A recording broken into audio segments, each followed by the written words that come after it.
सिया बुढ़ा देव के मैं पुजारी तीर कमानो धनुर्धारी बिरसा मुंडा वीर नारायण के वंश डारी हो रे मैं हाँ आदिवासी हो रे मैं हाँ आदिवासी हो।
किसान की आत्महत्या, बेटी मन के बलात्कार, महंगाई की मार, बेरोजगारी, बेटी मन की अशिक्षा। आखिर कब तक तुम्हारा जुर्म के आग में तपू? किसान कथे कर्ज के कारण आत्महत्या करत हो, बेटी कथे समाज हमोला हीन नजरिया से देखते, मोर खुद के समाज हमोला जिए के हक नहीं दे, एकर लिए मैं आत्महत्या करत हूँ। जनता कथे महंगाई के मार से मरत हो, स्वच्छ भारत अभियान ला मजाक बना के रखे हो। मैं भारत माता ला का जवाब दूं? ये सब के जिम्मेदार कौन है? निराश मत हो मातारी, ये भैया हमन स्वर्ग बना दो, स्वच्छ भारत मिशन ला साकार बना दो, ये भारत भैया सस्य श्यामला बना दो। बनाबो ना भैया, बनाबो ना दीदी, बनाबो ना संगी, ये भैया जोहार है छत्तीसगढ़ के चारों देवी देवता ला जोहार है, जोहार है, जोहार है, जोहार है।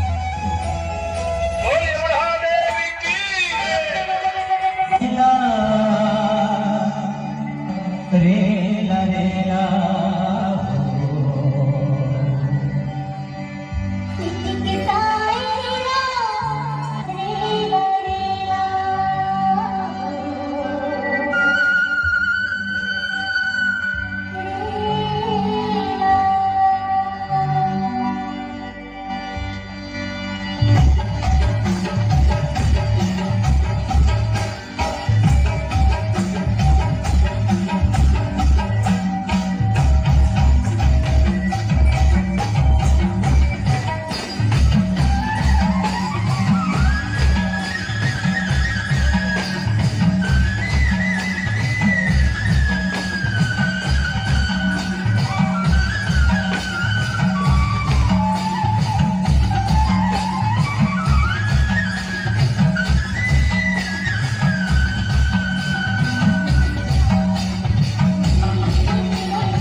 रानी माई सिया देवी